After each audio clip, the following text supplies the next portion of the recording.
A spate of alleged illegal fishing near Wellington post-lockdown has kept Department of Conservation staff and coast watchers busy over the past few weeks.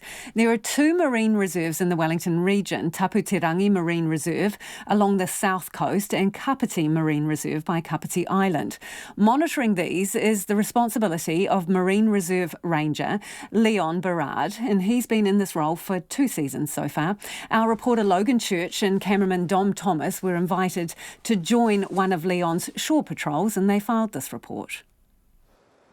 Tapu-teranga Marine Reserve sits nestled along Wellington's southern coastline. Its shore lined with rock pools under the steely gaze of Tapu-teranga Island. It's at the confluence of a few major currents, so we get species here that would typically only be further south or further north. And of course with Cook Strait just here, there's quite strong currents that come through as well, and lead that to being quite a unique environment. We've got the typical commercial species or recreational species, blue cod, crayfish, power, quite popular, lots of kinna, which are the popular ones with divers on either side of the reserve. But this reserve is also a key place for species like that to breed up, and then they spill out outside the reserve. That's Marine Reserve Ranger Leon Berard. He's back out on the job as locals return to the rugged coastline post-lockdown. Last summer saw 14 warning letters issued for people illegally fishing in this marine reserve as well as up north around Kapiti Island. Much of Leon's job involves scouring the water edge where fishing tools might be hidden behind large rocks, or educating those that might be considering breaking the rules or aren't even aware of them. One of the main reasons offenders give for illegally fishing here is simply not knowing about the reserve. So over lockdown, DOC began installing new signs at Tapu-teranga Marine Reserve that break away from the traditional green and gold DOC signs that dot New Zealand. Some of the new signs look like large diamond yellow roadwork signs. It's a new trial to see if they can help nip illegal fishing in the bud. We tend to get quite a few call-outs here. Tapu-teranga Island is just there, and there's a nice channel through there. People like to come down on the rocks and fish off there.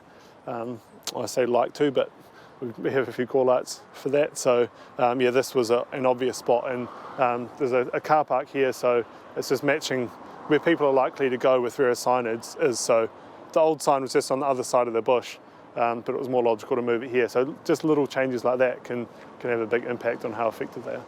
Since lockdown ended, Leon's seen people flock back to the reserves. But that has also resulted in catching a spike of people breaking the rules, especially up around Kapiti Island. I think it's a perfect storm. If there's been good weather, people have been catching up with their mates they haven't seen for a while. So we've been quite busy up there, especially on the weekends.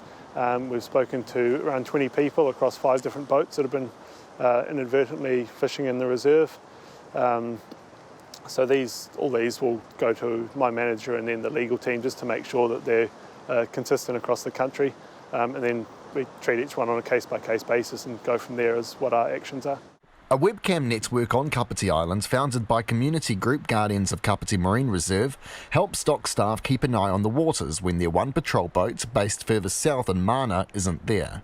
The group's chairperson, Ben Knight, says he's also seen people breaking the rules post-lockdown. We were out there on the first day after the level 3, which switched to level 2, and what we did see was vessels fishing in the reserve, and we also saw the Department of Conservation patrol boat approaching those vessels and speaking with them. So I'm not surprised, I'm disappointed but not surprised to hear that there's been a reasonably large number of incidents of suspicious activity or illegal fishing in Kapiti Marine Reserve and Tapu-teranga Marine Reserve since lockdown. A lot of people are keen to get out, obviously, and perhaps in their rush to get out there and reacquaint themselves with kai moana, they just have perhaps forgotten the importance of these marine protected areas and the role that we all play in observing the boundaries, observing the rules, and looking after these beautiful places. The Guardians group are also hoping to expand their webcam network further onto a new site on Kapiti Island, helped by a $30,000 grant they've just received. That's been really, really awesome to get that support from a local donor to roll out the final phase of the webcam monitoring program. So the webcams provide this live feed. You can see what's happening out on the water, and the Department of Conservation accesses those live feeds, so it enables them to see what's happening and then direct their compliance effort to the areas that have the most need. So it's a really smart way to do marine reserve compliance moving forward. For Checkpoint, Logan Church.